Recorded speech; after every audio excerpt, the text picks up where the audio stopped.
So good morning friends, కాకతీయుల continuation part చూద్దాము. ఈరోజు కాకతీయుల కాలం నాటి మత విశేషాలు చూద్దామన్నమాట. అయితే ఫస్ట్ మనకి వీళ్ళ కాలంలో, కాకతీయుల కాలంలో తెలంగాణలో అనేక జైన కేంద్రాలు శైవ కేంద్రాలుగా మార్చబడినాయన్నమాట.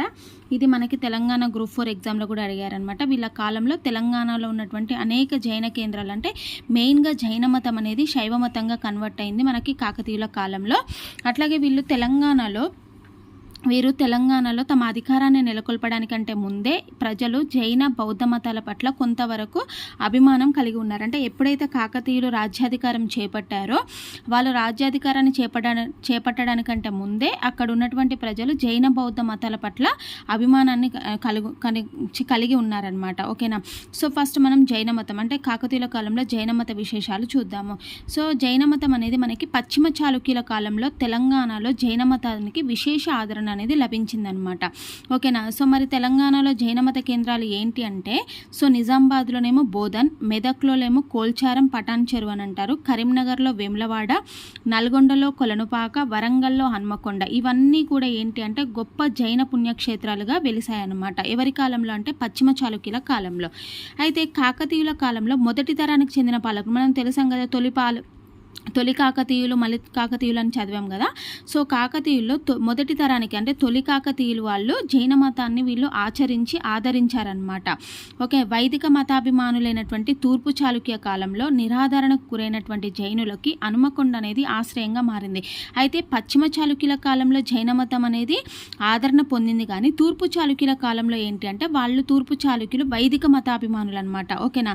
సో వీళ్ళు వైదిక మతాభిమానులు అవ్వడం వల్ల జైన మతానికి నిరాదరణ అనేది ఉండేదన్నమాట. ఎందుకంటే వీళ్ళు వైదిక మతాభిమానులు కాబట్టి ఆటోమేటిక్గా జైనులను వాళ్ళు అంత ఇష్టపడే వాళ్ళు కాదనమాట జైన మతాన్ని. కాబట్టి వైదిక మతాభిమానులైనటువంటి తూర్పు చాళుక్యుల కాలంలో నిరాదరణకు గురైనటువంటి జైనులకు హనుమకొండ అనేది ఆశ్రయంగా మారింది. అంటే ఎక్కడైతే జైన మతానికి వాళ్ళ ఆశ్రయం ఇవ్వలేదు కాబట్టి అక్కడ ఉన్నటువంటి జైనులందరూ కూడా హనుమకొండను ఆశ్రయంగా భావించారనమాట. ఎందుకంటే హనుమకొండ అనేది జైన క్షేత్రం కదా, కాబట్టి వీళ్ళు హనుమకొండ దగ్గరికి వచ్చి ఇక్కడ స్థిరపడడం అనేది జరిగిందనమాట.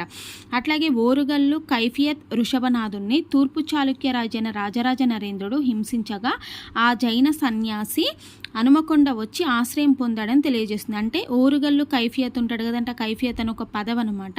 అయితే ఓరుగల్లు కైఫియత్ అయినటువంటి ఋషభనాథుడు ఇతన్ని తూర్పు చాళుక్య రాజు అయినటువంటి రాజరాజ నరేంద్రుడు హింసించాడనమాట.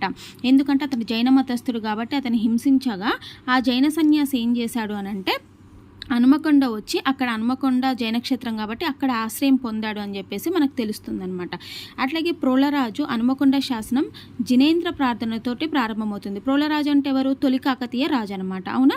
ఈ తొలి కాకతీయులు జైన మతాన్ని అవలంబించారన్నాం కదా, కాబట్టి ప్రోలరాజు యొక్క హనుమకొండ శాసనం అనేది జినేంద్ర ప్రార్థనతో, అంటే జైన మతం యొక్క ప్రార్థనతోటి ఈయన శాసనం అనేది ఆరంభమైందనమాట. సో క్రమంగా జైనం, బౌద్ధం స్థానిక ప్రజల యొక్క అభిమానం, రాజాదరణ కోల్పోయి శైవం, వైష్ణవం ప్రజలకి రాజులకి సన్నిహితం అయ్యాయన్నమాట. అంటే తొలి కాకతీయుల కాలంలో జైన మతానికి ఇంపార్టెన్స్ ఉన్నప్పటికీ కూడా సో క్రమక్రమంగా జైన మతము, బౌద్ధ మతం రెండూ కూడా ప్రజల యొక్క అభిమానాన్ని, రాజు యొక్క అభిమానాన్ని కోల్పోయి ఈ జైన బౌద్ధ మతం స్థానంలో శైవ వైష్ణవ మతం అనేది సో అభిమానంగా మారిందనమాట ప్రజలకి కానీ రాజులకు కానీ. ఓకేనా. సో ఈ వేములవాడ చాళుక్యులు తెలుసు కదా, మనం వేములవాడ చాళుక్యులు ఏ మతాన్ని ఆదరించారు అంటే వాళ్ళు జైన మతాన్ని ఆదరించారనమాట.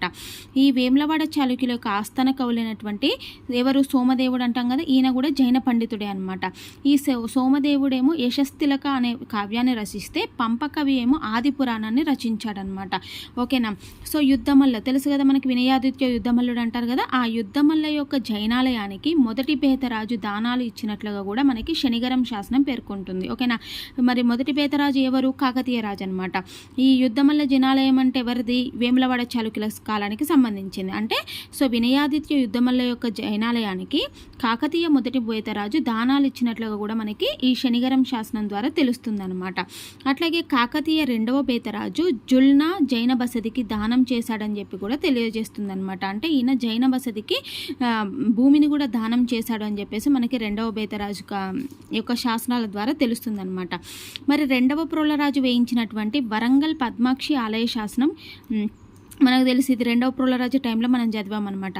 సో ఇతను వేయించినటువంటి వరంగల్ పద్మాక్షి ఆలయ శాసనం అనేది కదలరాయ జైన బసది నిర్మాణానికి అతని భార్య మైలమ్మ ఏం చేసింది, భూమిని దానం చేసినట్లుగా కూడా మనకు తెలుస్తుంది. అంటే ప్రోలరాజు యొక్క భార్య అయినటువంటి మైలమ్మ సో ఇదేంటి అంటే జైన బసది కదలరాయ జైన బసదికి ఈ నిర్మాణం జరగడానికి కూడా ఈమె భూమిని దానం చేసిందనమాట.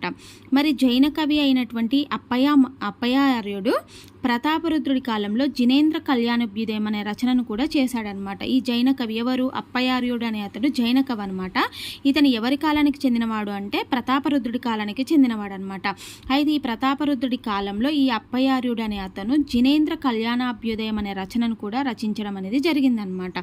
ఓకేనా, అది మనకి జైన మతం గురించి. నెక్స్ట్ వచ్చేసి మనకి ఏంటి అంటే శైవ మతం. సో శైవ మతం అనేది కాకతీయుల యొక్క ఆదరణను పొందిన మతం ఏంటి అంటే శైవ మతం అనమాట. అయితే వీళ్ళ కాలంలో మనకి కాలాముఖ, కాపాలిక, పాశుపత, ఓకేనా, ఆరాధ్య శైవ, వీరశైవ మొదలైనటువంటి ఇవన్నీ కూడా శైవమత శాఖలు అనమాట. ఓకేనా, సో ఈ అన్ని శాఖలు కూడా కాకతీయుల కాలంలో ఉన్నాయన్నమాట. ఈ కాపాలిక శాఖకు ప్రధాన కేంద్రం ఏంటి అంటే భైరవకొండ, నెల్లూరులో ఉన్నటువంటి భైరవకొండ ఈ కాపాలిక శాఖకు ప్రధాన కేంద్రంగా ఉండేదన్నమాట. ఈ తొలి కాకతీయులు కాలాముఖ శైవ శాఖను ఆచరించి వీళ్ళు ఆదరించారనమాట. సో హన్మకొండ శాసనం మరియు రెండవ బేతరాజు శ్రీశైలంలోని మల్లికార్జున శిలామఠం అధిపతి రామేశ్వర పండితుడికి శిష్యుడు అనమాట. ఎవరెవరు అంటే హన్మకొండ శాసనం ప్రకారము రెండవ బేతరాజు శ్రీశైలంలోని మల్లికార్జున శిలామఠం అధిపతి అయిన రామేశ్వర పండితుడి యొక్క శిష్యుడు అనమాట అని పేర్కొంది. ఎవరు ఈ శాసనం అనేది పేర్కొంది అనమాట. ఎవరు అంటే రెండవ బేతరాజు. ఎవరి శిష్యుడు అంటే శ్రీశైలంలో ఉన్నటువంటి మల్లికార్జున శిలామఠం అధిపతి అయినటువంటి రామేశ్వర పండితుడికి ఈ రెండవ బేతరాజు శిష్యుడు అని చెప్పేసి మనకు హన్మకొండ శాసనం ద్వారా తెలుస్తుందన్నమాట. అట్లాగే పాశుపతి, కాలాముఖ, కాపాలిక ఈ మూడు శైవ కేంద్రాలకు కూడా ప్రధాన కేంద్రం ఏంటి అంటే మనకి శ్రీశైలం అనమాట. ఓకేనా, మరి రెండవ బేతరాజు పైజనపల్లి లేదా పైజపల్లి, దీన్నే శివపురం అని కూడా అంటారు. ఈ రెండవ బేతరాజు ఈ పైజపల్లి అనే గ్రామాన్ని కూడా దానం చేశాడనమాట. ఓకేనా, ఇక్కడ మనకి ఏంటంటే ఈ రామేశ్వర పండితుడు ఉన్నాడు కదా, ఈ రామేశ్వర పండితుడు లకులేశ్వర ఆగమ మహాసిద్ధాంతంలో పండితుడు అనమాట ఈ రామేశ్వర పండితుడు. ఓకేనా, మనకి ఇంకా ఏంటి అంటే రామేశ్వర పండితుడు బేతరాజు కుమారులైనటువంటి దుర్గరాజు, రెండవ ప్రోలరాజుకి కాలాముఖ శివదీక్షను కూడా ఇచ్చాడనమాట. ఈ రెండవ బేతరాజు యొక్క గురువే కదా రామేశ్వర పండితుడు. కాబట్టి రామేశ్వర పండితుడు ఏం చేశాడంటే బేతరాజు కుమారులైనటువంటి దుర్గరాజు, రెండవ ప్రోలరాజుకి కాలాముఖ శివదీక్షను కూడా ఇచ్చాడనమాట. ఓకేనా, మళ్ళీ మనకి ఇంకా ఏంటంటే మనకి కర్ణాటకలోని కాలాముఖ శైవ శాఖకు చెందినటువంటి శైవులు శ్రీశైలాన్ని తమ కేంద్రంగా, రామేశ్వర పండితుడిని తమ గురువుగా కూడా గుర్తించడం శ్రీశైలం యొక్క ప్రాధాన్యతను తెలుస్తుంది. అంటే మనకి కర్ణాటకలో ఏ శైవ శాఖ ఉంది అంటే కాలాముఖ శైవ శాఖ ఉందన్నమాట. అయితే ఈ కాలాముఖ శైవ శాఖకు చెందినటువంటి శైవ మతస్థులు శ్రీశైలాన్ని తమ కేంద్రంగా భావించేవాళ్ళు, రామేశ్వర పండితుడిని తమ గురువుగా భావించేవాళ్ళు అనమాట. అంటే శైవ మతం యొక్క ప్రాధాన్యత, శ్రీశైలం యొక్క ప్రాధాన్యతను ఈ విషయం ద్వారా మనకు అర్థమవుతుందన్నమాట. ఓకేనా, నెక్స్ట్ మనకి ఇంకా ఏంటి అంటే ఈ శైవ మతంలోనే లకులేశ్వరుడు లేదా నకులేశ్వరుడు, అంటే ఇవి రెండు పేర్లు ఒకటే అనమాట. సో ఈ లకులేశ్వరుడు లేదా నకులేశ్వరుడు కాలాముఖ శైవ సిద్ధాంతం యొక్క స్థాపకుడు అనమాట. ఓకే, కాలాముఖ శైవ సిద్ధాంత స్థాపకుడు ఎవరు అంటే మనకి నకులేశ్వరుడు లేదా లకులేశ్వరుడు. మరి రామేశ్వర పండితుడు అన్నాం కదా, ఈ రామేశ్వర పండితుడే తీరాంధ్రలో ద్రాక్షారామం ఆలయానికి స్థానపతి అనే ఆధారాలు కూడా తెలియజేస్తున్నాయి. అంటే ఎవరైతే రెండవ బేతరాజు గురువైనటువంటి రామేశ్వర పండితుడు ఉన్నాడో ఈ రామేశ్వర పండితుడు తీరాంధ్ర అంటే ఆంధ్ర రాష్ట్రంలో ద్రాక్షారామం యొక్క మనకు తెలుసు కదా ద్రాక్షారామం టెంపుల్, ఆ టెంపుల్కి ఈయన స్థానపతిగా కూడా ఉన్నాడు అని చెప్పేసి మనకు ఆధారాల ద్వారా తెలుస్తుందన్నమాట. అలాగే కాకతీయ రాజులు కాలాముఖ శైవ గురువులతో స్నేహపూర్వక సంబంధాలు కూడా నెలకొల్పారనమాట. మహబూబ్ నగర్ జిల్లాలోని తుంగభద్రా నదీ తీరాన గల అలంపురం ఒక ప్రసిద్ధ శైవ క్షేత్రం అనమాట. ఇది తెలంగాణలో ఉన్నటువంటి ప్రసిద్ధ శైవ క్షేత్రం ఏంటి అని అంటే మహబూబ్ నగర్ జిల్లాలో ఉన్నటువంటి అలంపురం అనమాట. అక్కడ బ్రహ్మేశ్వరాలయ మహాస్థానాధిపతులు గొప్ప ధార్మిక గురువులు. ఎక్కడ ఈ అలంపురం టెంపుల్లో బ్రహ్మేశ్వరాలయం యొక్క మహాస్థానాధిపతులు ఉంటారు కదా, వాళ్ళెవరు అంటే గొప్ప ధార్మిక గురువులు అనమాట, పండితులు కూడా. సో అలంపురం సమీపంలో ఉన్నటువంటి అగస్త్యేశ్వరం కాలాముఖ శైవ సన్యాసుల యొక్క మరొక ముఖ్య కేంద్రం అనమాట. అంటే ఇంకొకటి అలంపురంలో ఉన్నటువంటి అగస్త్యేశ్వరం ఉంది కదా, ఇది కాలాముఖ శైవ సన్యాసుల యొక్క మరొక ముఖ్య కేంద్రం అనమాట. ఓకేనా. నెక్స్ట్ వీరశైవ మతం వితంతు పునర్వివాహాలను ప్రోత్సహించింది, బాల్య వివాహాలను ఖండించింది.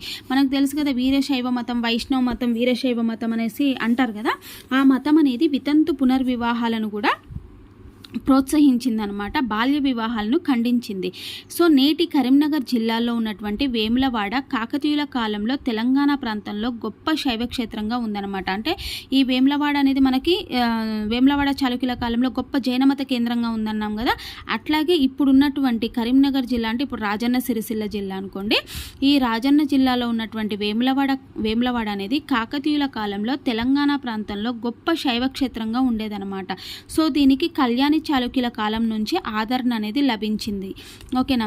మళ్ళీ కాలాముఖ మఠానికి చెందినటువంటి మహేశ్వర శక్తి పండితుడికి 2వ తైలపుడు దానాలు చేశాడు. అంటే కాలాముఖ మఠానికి ఈ 2వ తైలపుడు కూడా దానాలు చేశాడనమాట. ఎవరికి దానం చేశాడు అంటే కాలాముఖ మఠానికి చెందినటువంటి మహేశ్వర శక్తి పండితుడికి దానాలు చేశాడనమాట 2వ తైలపుడు.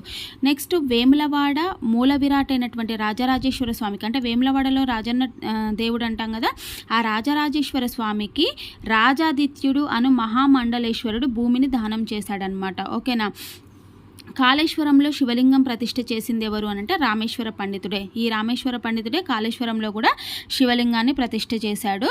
వీళ్ళ కాలంలో అంటే కాకతీయుల కాలంలో శైవక్షేత్రాలు ఏంటి అంటే కాలాముఖ శైవక్షేత్రాలు ఏమేంటి అంటే ధర్మపురి, అంటే ఇప్పుడు జగిత్యాల జిల్లా కరీంనగర్ కాదు, ధర్మపురి, నెక్స్ట్ ఐనవోలు, నిజామాబాద్ అంటే నందికొండ, మెదక్ అంటారు కదా, హనుమకొండ, వరంగల్, పానగళ్ళు, శనిగరం, ఇవి 6 కూడా ఏంటి అని అంటే కాకతీయుల కాలంలో ఉన్నటువంటి గొప్ప కాలాముఖ శైవ క్షేత్రాలు అనమాట. ఓకేనా. మరి వీరశైవ గురువులను ఏమంటారు అంటే జంగములు అని అంటారనమాట. సో వీరశైవ మత పుస్తకాలను ఏమంటారు అంటే ఆగములు అంటారు. వీరశైవం యొక్క అనుచరులను ఏమంటారంటే లింగాయతులు అంటారనమాట. మరి రాయలసీమలో ఉన్నటువంటి కడప దగ్గర పుష్పగిరి గొప్ప కాలాముఖ శైవక్షేత్రం. తెలంగాణలో కాలాముఖ శైవక్షేత్రాలు ఏంటి అంటే ధర్మపురి, హన్మకొండ, ఐనవోలు, పానగల్, ఇవన్నీ కూడా తెలంగాణలో ఉన్నటువంటి కాలాముఖ శైవక్షేత్రాలు. మరి రాయలసీమలో ఉన్నటువంటి కాలాముఖ శైవక్షేత్రం ఏంటి అంటే పుష్పగిరి అన్నమాట. ఇది కడప దగ్గర ఉంది. నెక్స్ట్ మనకి తీరాంధ్ర అంటే ఆంధ్రాలో అమరావతి, సామర్లకోట, భీమవరం, పాలకొల్లు, ద్రాక్షారామం, ఇవన్నీ కూడా కాలాముఖ శైవక్షేత్రాలుగా ఉన్నాయి ఆంధ్రాలో అనమాట. సో కాకతీయుల కాలం నాటి 2వ ప్రముఖ శైవ శాఖ ఏంటి అంటే పాశుపతులు. ఫస్ట్ది ఏంటి కాలాముఖం అన్నాం కదా, మరి 2వ ప్రముఖ శైవ శాఖ ఏంటి అంటే పాశుపతులు. వీళ్ళని శైవ సిద్ధాంతులను కూడా అంటారు. ఈ శాఖకు ఆధారాలు ఏంటంటే ఆగమాలు అన్నమాట. ఓకేనా. సో యోగ నిష్టలను అనుసరించే ఈ శాఖ అనుచరులకు శివాలయాలకు అనుబంధంగా ఉండేవి. వీళ్ళు ఏంటంటే యోగ నిష్టలను అనుసరిస్తారనమాట శైవ సిద్ధాంతులు. ఈ శాఖ అనేది ఈ శాఖ యొక్క అనుచరులకు శివాలయాలకు అనుబంధంగా ఉండేదన్నమాట. నెక్స్ట్ గోలకి మఠం ఉంది కదా, ఈ గోలకి మఠ శాఖ అయినటువంటి మత్త మయూర శాఖ. ఇది థర్డ్ ఏంటి, ఫస్ట్ది మనం ఏమన్నాము కాలాముఖ శైవం అన్నాం, 2వది ఏంటి అని అంటే మనకి పాశుపతులు అన్నాం కదా. సో 3వది ఏంటి అంటే గోలకి మఠ శాఖ అయినటువంటి మత్త మయూర శాఖ ఒక సంస్థగా ఉండేదన్నమాట. ఈ మత్త మయూర శాఖ వీళ్ళు వేద బ్రాహ్మణులతో పాటు రాజపోషణ కోసం కూడా ప్రయత్నించింది. అంటే ఓన్లీ వీళ్ళు బ్రాహ్మణుల వేదాలను అభ్యసించే బ్రాహ్మణులకి ఇంపార్టెన్స్ ఇవ్వకుండా రాజుల యొక్క పోషణకు కూడా ఈ మత్త మయూర శాఖ అన్నటువంటి గోలకి మఠం అనేది కృషి చేసిందనమాట. సో ఈ వీరశైవ మతం మొట్టమొదటి సంఘ సంస్కరణ మతంగా కూడా మనకి పరిగణించబడుతుంది. అయితే మధ్యప్రదేశ్లో ఉన్నటువంటి జబల్పూర్ చుట్టూ విస్తరించినటువంటి కాలచూరి రాజ్యం అనేది శైవ సిద్ధాంత సాంప్రదాయానికి కేంద్ర స్థానంగా ఉండిందనమాట. అంటే శైవమత సిద్ధాంతానికి కేంద్ర స్థానం ఏంటి అంటే మధ్యప్రదేశ్లోని జబల్పూర్ అనమాట. సో రన్నాడ్, కడ్వాహ్ మఠాలు కూడా మొదటి శైవ మఠాలుగా ఉండేవి అనమాట. ఈ మఠాలకి పేరేంటి అంటే గోలకి మఠం అని చెప్పేసి పేరు అనమాట. మరి కాలచూరి రాజులైనటువంటి యశకర్మ, నరసింహ, జయసింహ, విజయసింహ వీళ్ళందరూ కూడా పాశుపత శైవ యోగులతో సన్నిహిత సంబంధాలు కలిగి ఉండేవాళ్ళు అనమాట. మరికి సదాశివయోగి, పురంధరయోగి, ప్రభాశివయోగి వీళ్ళ ముగ్గురు కూడా ఏంటంటే కాలచూరి రాజులకి గురువులుగా వ్యవహరించేవాళ్ళు. సో క్రీస్తు శకం 13వ శతాబ్దం నాటికి కాలచూరి రాజ్యంలో ఏర్పడినటువంటి రాజకీయ అశాంతి, అస్థిరతల వల్ల కాలచూరి రాజ్యంలోకి శైవ గురువులు ఆంధ్రదేశానికి వలస వచ్చారనమాట. అంటే మనకి క్రీస్తు శకం 13వ శతాబ్దం వచ్చేసరికి ఈ కాలచూరి రాజ్యంలో ఏర్పడినటువంటి రాజకీయ అస్థిరతల వల్ల ఈ కాలచూరి కాలచూరి రాజ్యంలోకి కాలచూరి రాజ్యంలో ఎవరైతే శైవ గురువులు ఉంటారో వాళ్ళు ఆంధ్రదేశానికి వలస వచ్చారనమాట. మరి ధర్మదేవుడు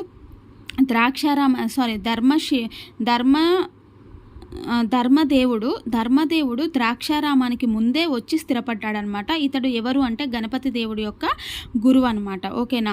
సో గణపతి దేవుడి కాలం నాటికి కాకతీయుల అధీనంలో ఉన్న త్రిపురాంతకం, బట్టిప్రోలు, ఏలేశ్వరం, మంతెన, కాళేశ్వరం, మల్కాపురం, సోమశిల ఇవన్నిట్లలో కూడా విశ్వేశ్వర శివదేశికుడు శైవ గోలకి మఠాలను స్థాపించాడనమాట.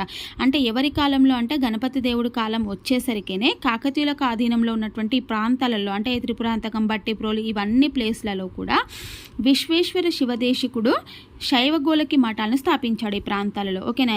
ఈ విశ్వేశ్వర శివదేశికుడు యొక్క రాజగురువు ఎవరు అంటే ఈ రాజగురువు అనమాట. ఇతను రుద్రమదేవికి కూడా గురువు. అంటే ఒక గణపతి దేవుడికే కాకుండా రుద్రమాదేవికి కూడా రాజగురువుగా విశ్వేశ్వర శివదేశికుడు ఉండేవాడనమాట. ఇతనే శైవ గోలకి మఠాలను కూడా స్థాపించాడు. సో గణపతి దేవుడు పాశుపతి శాఖను ఆదరించాడనమాట. మరి రుద్రమాదేవి వేయించినటువంటి మల్కాపురం శాసనం ప్రకారం రుద్రమాదేవి తండ్రి అంటే గణపతి దేవుడు రుద్రమాదేవి తండ్రి కోరిక మేరకు విశ్వేశ్వర శంభుకి వెలనాటి విషయంలో కృష్ణా తీరాన మందరం అను గ్రామాన్ని దానంగా ఇచ్చింది. ఎవరు? రుద్రమాదేవి. ఆమె వేయించినటువంటి మల్కాపురం శాసనం ఏం చెప్తుంది అంటే రుద్రమాదేవి తన యొక్క తండ్రి యొక్క కోరిక మేరకు విశ్వేశ్వర శంభుకి ఇక్కడ వెలనాటి విషయంలో ఉన్నటువంటి మందరం అనే గ్రామాన్ని దానంగా ఇచ్చిందనమాట. సో ఈ గ్రామంలో ఈ విశ్వేశ్వర శంభు ఏం చేశాడంటే ఒక శుద్ధ శైవ మఠాన్ని, అన్నదాన సత్రాన్ని, శివాలయాన్ని కూడా నిర్మించాడు ఈ విశ్వేశ్వర శంభు అనమాట. ఏదైతే శుద్ధ శైవ మఠం, అన్నదాన సత్రం, శివాలయాన్ని నిర్మించాడు కదా, సో దాన్ని మనం ఇప్పుడు గోలకి మఠంగా కూడా పేర్కొన్నాం. అంటే ఈ విశ్వేశ్వర శివదేశికుడే కదా శైవ గోలకి మఠాలను స్థాపించాడు.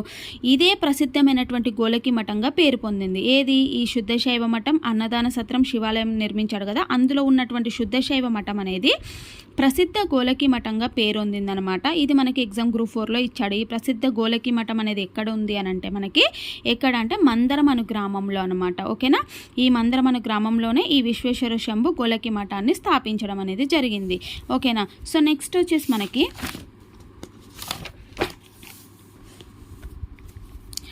నెక్స్ట్ చూస్తే ఏంటంటే ఈ గోలకి మఠానికి చెందినటువంటి శివాచార్యులు ఉన్నారు కదా, వీళ్ళు శాసనాలలో గోలకి వంశంగా భిక్షామఠ సంతానంగా వీళ్ళను వర్ణించారనమాట. ఓకేనా. ఎవరు? ఈ శివాచార్యులు ఉన్నారు కదా, వాళ్ళు ఈ శాసనాల్లో వాళ్ళని గోలకి వంశంగా మరియు భిక్షామఠ సంతానంగా కూడా వీళ్ళు వర్ణించబడ్డారనమాట. మందరం అనే గ్రామంలో అనేక మంది బ్రాహ్మణులకు నివాసం ఏర్పాటు చేశాడు ఈ విశ్వేశ్వర శంభు. ఎందుకంటే విశ్వేశ్వర శంభునే కదా గోలకి మఠాలను స్థాపించాడు కాబట్టి ఆ మందరం అనే గ్రామంలో అనేక మంది బ్రాహ్మణులకు నివాసాన్ని కూడా ఏర్పాటు చేశాడు. దీన్ని విశ్వేశ్వర గోలకి మఠం అని కూడా అంటారనమాట. ఓకేనా. సో ఈ గోలకి మఠంలో ప్రసూతి ఆరోగ్యశాల కూడా ఉన్నట్లుగా మనకి శాసనాల ద్వారా తెలుస్తుంది. శ్రీశైలంలో ఈ కాలంలో అభినవ గోలకి మఠం ఉండేది. ఏ కాలంలో అంటే కాకతీయుల కాలంలో. ఓకేనా. సో కాకతీయుల కాలంలో శ్రీశైలంలో అభినవ గోలకి మఠం ఉండేదన్నమాట. సో దీని నిర్వహణ కోసం కాయస్థ జన్నిగ దేవుడు కొన్ని దానాలు కూడా చేశాడు ఈ అభినవ గోలకి మఠం యొక్క నిర్వహణ కోసం అనమాట. ఓకేనా. సో విశ్వేశ్వర శంభు కరీంనగర్ జిల్లాలో గోదావరి తీరాన కాళేశ్వరంలో ఒక శివాలయం, ఉపల మఠాన్ని కూడా స్థాపించడం అనేది జరిగిందనమాట. మరి కాకతీయుల కాలంలో గోలకి మఠం శాఖలు అనేవి పుష్పగిరి, శ్రీపర్వతం, త్రిపురాంతకం, అలంపురం, ద్రాక్షారామం, బట్టిప్రోలు ఇవన్నీ చోట్ల కూడా ఈ గోలకి మఠాలని నెలకొల్పారనమాట కాకతీయుల కాలంలో. వీటి యొక్క స్థానపతులు అంటే వీటి యొక్క అధిపతులు ఉంటారు కదా, పుష్పగిరి, శ్రీపర్వతం, వీళ్ళంతా కూడా ఎవరు అంటే శైవాచార్యులే అనమాట. సో రెండవ ప్రతాపరుద్రుడి పాలన చివరి దశకు వచ్చేసరికి ఈ గోలకి మఠాలు అనేవి ఉజ్వల దశకు చేరుకున్నాయి. తర్వాత క్షీణించడం అనేది జరిగిందనమాట. సో కాకతీయుల పతనానంతరం గోలకి మఠాల ప్రాబల్యం అనేది క్షీణించి శ్రీశైలం, దాని ద్వారక్షేత్రాలు అయినటువంటి ఉమామహేశ్వరం, అలంపురం, త్రిపురాంతకం, పుష్పగిరి ఇవన్నీ కూడా రాజాదరణ, ప్రజాదరణ పొందాయి అనమాట. అంటే కాకతీయుల పతనం అయ్యేసరికి ఆటోమేటిక్గా గోలకి మఠాలు అనేవి క్షీణించాయన్నమాట. వాటి స్థానంలో ఏంటి శ్రీశైలం యొక్క క్షేత్రాలైనటువంటి ఉమామహేశ్వరం, అలంపురం ఇవన్నీ కూడా రాజు యొక్క ఆదరణను, ప్రజాదరణను పొందాయన్నమాట. ఇక్కడ మహేశ్వరులు అను ఆలయ పూజారులు శక్తిమంతులు అయ్యారు. ఎక్కడ? ఈ శ్రీశైలం టెంపుల్ ఉన్నాయి కదా, అలంపురం, శ్రీశైలం ఇవన్నీ టెంపుల్స్లో మహేశ్వరులు అనేటువంటి ఆలయ పూజారులకు ఇంపార్టెన్స్ అనేది పెరిగిందనమాట. మరి కాకతీయులు పరమత సహనము గుణం ఆ రోజుల్లో తెలుగునాట అన్ని మత శాఖల మధ్య పరమత సహన శాఖన భావనకు బీజం వేసింది. అంటే కాకతీయులు అన్ని మతాలను కూడా వీళ్ళు ఆదరించేవారనమాట. ఓకేనా. సో వీళ్ళు ఆదరించినటువంటి పరమత సహనము గుణం అనేది ఆ రోజుల్లో తెలుగు రాజ్యాలలో అన్ని మత శాఖల మధ్య అంటే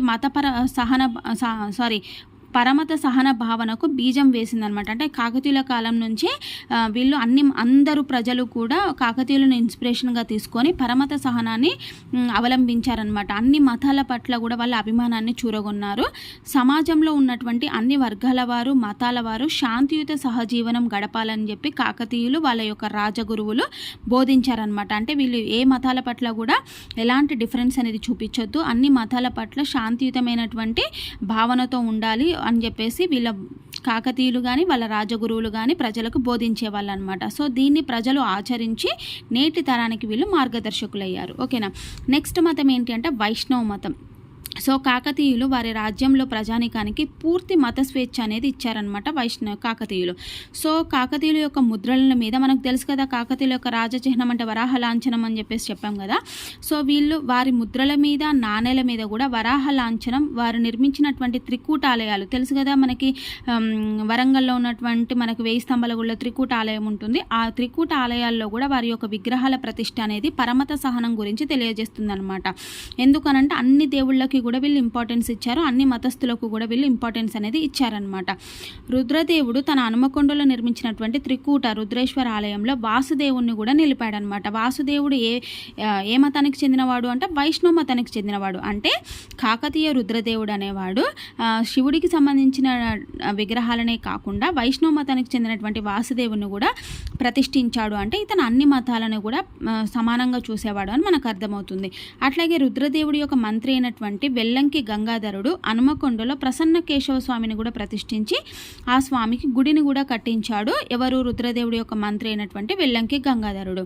గణపతి దేవుడి యొక్క సోదరి అయినటువంటి మైలాంబ, ఈమె ఇనుగుర్తిలో గోపాలకృష్ణుడు. ఈ గోపాలకృష్ణుడు కూడా వైష్ణవ మతస్థుడే కదా, కాబట్టి గణపతి దేవుడి సోదరి అయినటువంటి మైలాంబ ఇనుగుర్తిలో గోపాలకృష్ణుడికి గుడి కట్టించి దాని నిర్వహణ కోసం దానాలు కూడా చేసిందనమాట. మరి రెండవ ప్రతాపరుద్రుడి సేనాని అయినటువంటి దేవరీ నాయకుడు కావేరీ తీరంలో శ్రీ రంగనాథ స్వామి ఆలయానికి సకలవీడు అనే గ్రామాన్ని కూడా దానం చేశాడు. అంటే ఈ శ్రీరంగనాథ స్వామి కూడా వైష్ణవ మతస్థుడే కాబట్టి రెండవ ప్రతాపరుద్రుడి సేనాని అయినటువంటి దేవరీ నాయకుడు ఈ శ్రీరంగనాథ స్వామి ఆలయానికి సకలవీడు అనే గ్రామాన్ని కూడా దానం చేశాడు. రెండవ ప్రతాపరుద్రుడు చెన్నకేశవ స్వామికి దానాలు కూడా చేశాడనమాట. వీరి కాలంలో తెలుగునాట సింహాచలం, సర్పవరం, మాచర్ల, అహోబిలం, తిరుపతి, మంగళగిరి, కొండపాక ఇవన్నీ కూడా విష్ణుమూర్తి ఆలయాలు కాకతీయుల కాలంలోనే నిర్మించబడ్డాయన్నమాట. మరి కాకతీయ కాలానికి చెందినటువంటి వీరగాథ అయిన పల్నాటి వీర చరిత్ర వాస్తవంగా వీర వైష్ణవ శాఖను సమర్థించే బ్రహ్మనాయుడికి మరియు శైవ మతాన్ని అవలంబించే నాయకుల పక్షం వారికి మధ్య జరిగిన యుద్ధం గురించి తెలుపుతుంది పల్నాటి వీర చరిత్ర. అంటే ఈ చరిత్ర అనేది మెయిన్గా ఏంటి అంటే వైష్ణవులకి శివభక్తులకి మధ్య జరిగిన యుద్ధం గురించి తెలుపుతుంది పల్నాటి వీర చరిత్ర. మరి మాచర్లలో ఉన్నటువంటి చెన్నకేశవ స్వామి ఆలయం ఆ రోజుల్లో గొప్ప వైష్ణవ తీర్థక్షేత్రంగా కూడా వెలిసిందనమాట. ఇక్కడ బ్రహ్మనాయుడు కుల జాతి విభేదాలు లేని విశ్వజనీన వైష్ణవ మతాన్ని ప్రబోధించి చాపకూడు సహపంక్తి భోజనాలు అంటే అందరూ కలిసి భోజనం చేసే విధానాన్ని కూడా ఈ పల్నాటి బ్రహ్మనాయుడు అనే అతను ప్రోత్సహించాడనమాట.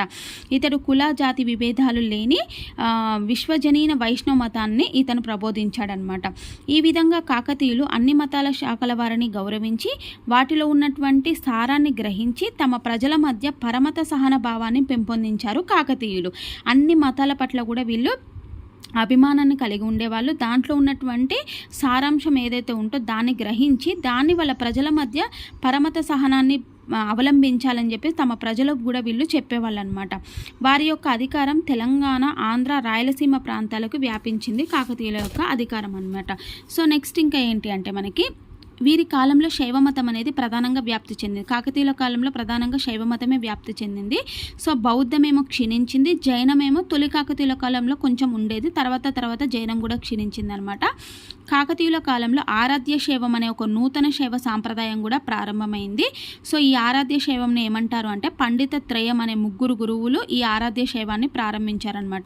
మరి పండిత త్రయం అంటే ఎవరు ముగ్గురు గురువులు అంటే శ్రీ పండితుడు, మల్లికార్జునుడు, శివలింక మంచన, వీళ్ళ ముగ్గురిని కలిసి మనం పండిత త్రయం అంటారు. ఇది కూడా మనకి రీసెంట్ ఎగ్జామ్లో అడిగారనమాట. శైవులు వైష్ణవుల మధ్య విరోధం అనేది అధికమవ్వడం వల్ల ఈ తిక్కన అనే అతను శివుడు విష్ణు రూపాలు ఒకటే అని చెప్పేసి పేర్కొని హరిహర ఆరాధన అనే సాంప్రదాయాన్ని ప్రారంభించారనమాట. ఎందుకంటే ఆ టైంలో శివభక్తులకి వైష్ణవులకి మధ్య బాగా విరోధం ఉండేదన్నమాట. సో ఈ విరోధం అనేది రోజు రోజుకి పెరుగుతుండడంతో తిక్కన ఏం చేశాడు అంటే శివుడు విష్ణువుడు వేరు కాదు, శివుడు విష్ణు రూపాలు రెండు ఒకటే అని చెప్పేసి శివుడు విష్ణు రూపాలు రెండు ఒకటే అని చెప్పే ఆరాధనకు పేరేం పెట్టాడు అంటే హరిహర ఆరాధన అనే సాంప్రదాయాన్ని ప్రారంభించాడు ఈ తిక్కన అనమాట. ఓకేనా. సో ఇది ఈరోజు కాకతీయుల్లో ఉన్నటువంటి మత సాంప్రదాయం. ఈరోజు కొంచెం అంటే హ్యాండ్ షేక్ అవ్వడం వల్ల, కొంచెం కెమెరా షేక్ అవ్వడం వల్ల మనకి వీడియో కూడా కొంచెం డిస్టర్బెన్స్ వచ్చింది, కొంచెం మీరు అర్థం చేసుకోండి. ఓకేనా. సో ఎలా అనిపించింది ఈ వీడియో అనేది మీరు ఒక్క లైక్ కామెంట్ ద్వారా నాకు తెలియజేయండి. ఓకేనా. So thank you very much.